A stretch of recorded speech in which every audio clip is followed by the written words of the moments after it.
heto na po yung inaantay ninyong pagluluto ko ng ay, ano ba? Ay, sige. Ay, sige pa. Ay, ayan, pinagluluto ko muna kami, So bago po ang lahat, syempre isi-segregate ko muna itong mga nabuka naming kamote noong nakaraang 7 taon. Pinili ko yung mga malalaki para kuskusin at gawing cassava cake. Tapos itinira ko yung mga maliliit panlaga para gawin ko namang nilupak.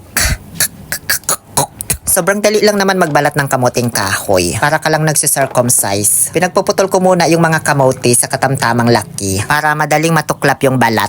Guguhitan mo lang yan ng kutsilyo habang sinusukit-sukit konti. Saka mo na dahang-dahang tutuklapin yung balat. Ayan, ganyan. Sasama na yan lahat. Sobrang dali lang para ka lang talagang nagsisircumcise. Ganon. Ituloy lang ang proseso na yan ng paulit-ulit hanggang sa matapos. Hindi ko na kailangang ipakita sa inyo lahat. Abutin na naman tayo ng siyam-siyam. Pagkatapos kong majuli na lahat ng kamoting kahoy, hinugasan ko kasi may mga lupa-lupa pa yan. Makagugut siya pag tinignan. Mga 126 times ko yung hinugasan, ganyan, para hindi tayo mabash. Pinarinig ko lang naman sa inyo yung tunog ng poso, baka kasi na-miss nyo. Puro na kasi faucet yung gamit ngayon, no? So ayan, hinilod kong maigi yung mga kamote para malinis talaga bago kainin. Iba-iba yung sizes nila, pero kayang-kaya namang hawakan ng kamay ko kahit sabay-sabay pa. Pagkatapos nyan ay kukuskusin ko na gamit ang kudkuran ng cheese. Alam nyo, sa totoo lang, mas nadadalian akong gamitin ito kaysa yung handmade na kuskusan, yung banggawa sa yero tapos binutas-butasan ng pako. Kahit mas malapad yun, hindi ko talaga siya bet gamitin, parang mas natatagalan ako. Para sa akin lang naman kanya-kanya naman tayo ng satisfaction sa buhay. Medyo nairita ako habang nagkukuskus dahil doon sa mga yunot, yung parang tangkay ba sa gitna nung kamuting kahoy. Yunot kasi tawag namin sa Pangasinan. Ewan ko lang sa ibang term, comment nyo na lang kung anong tawag nyo dyan. Kaya ayan, pinagbibiyak ko yung mga kamuting kahoy tsaka ko tinanggal para hindi sumama. Now let's continue doing so. Naalala ko, may mga bibilhin pa pala akong kulang na sangkap sa pagluluto ko ng cassava cake. Kaya ayan, pinatuloy ko na lang sa kapatid ko yung pagkuskus. At iniwan ko na muna siya dyan. Kasi pumunta muna ako saglit dito sa may barangay Taalang, para bumili ng itlog. Kina best friend at niyog na baog kila, hindi ko sila close be. Pinapiga ko na para di na ako maabala. O tama na yung pagpiga, boss. Baka dugo na yung lumabas. Pag uwi ko sa bahay, asa na yung inutusan kong magkuskus nito? Ba't parang wala man siyang naidagdag, Pinagustuhan tulabat amo may lasi. Tapos nung umalis siguro ako, tumigil din siya. Nang gigil ako, Kala ko ba naman pag uwi ko tapos na.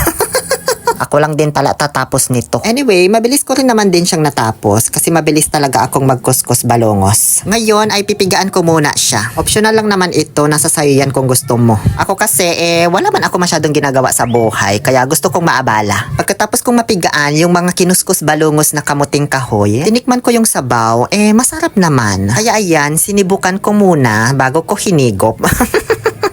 Charot, baka mamaya may hydrogen cyanide dyan. Kamatay ko pa.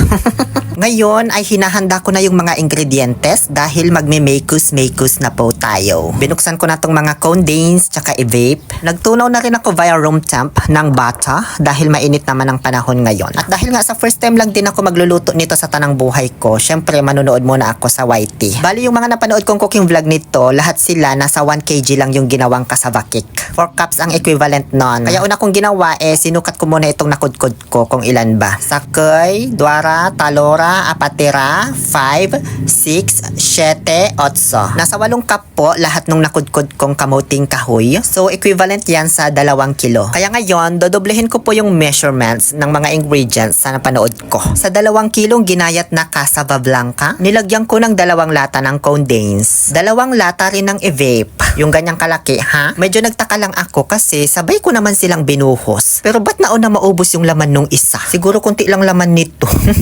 Ganun na ba talaga ako katanga mag-isip? Hindi ba pwedeng malaki lang talaga yung nagawa kong botas?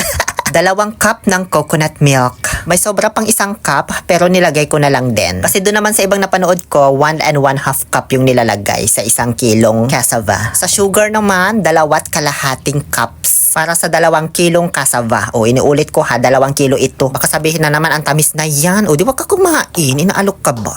Pero nakadepende na po talaga sa inyo itong paglalagay ng asukal. Pwedeng 2 cup lang or kung gusto nyo ng matamis, 3 cup. Ganyan. Nilagyan ko na rin ng melted butter via room temp. Tansya lang ito. Doon sa napanood ko, 2 itlog para sa 1 kilo ang nilagay nila. So dahil sa 2 kilo itong niluluto ko, ginawa kong 5.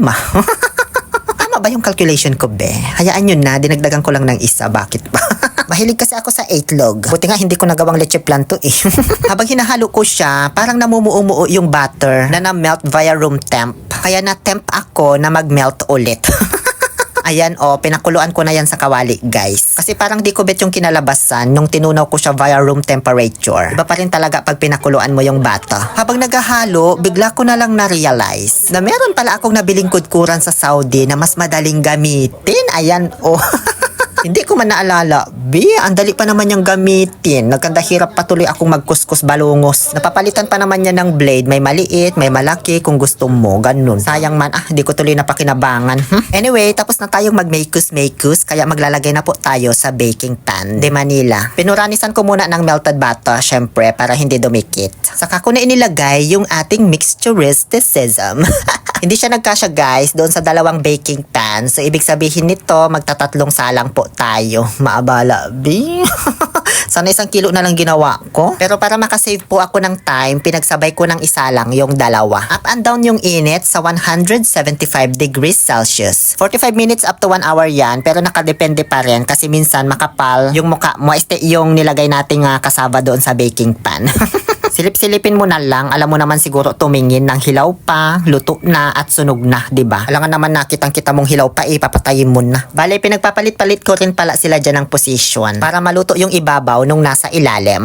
Ngayon, gagawa na ako ng toppings. Ito yung inilalagay sa ibabaw ng kasaba cake, yung matamis siya na parang lasang leche plan, ganun. Kailangan ng itlog na pula, yung pula lang mismo ha. Pero wag nyo kong gayahin na marami akong nailagay, dapat 3 piraso lang. Lagyan ng 1 latang condensed, kaso wala na akong plain be. Itong may buko pandan flavor na lang ang meron sa bahay. Pero according to my research, masarap naman daw itong combination sa kasaba. Kaya magiging kasaba cake in buko pandan toppings yung lulutuin ko.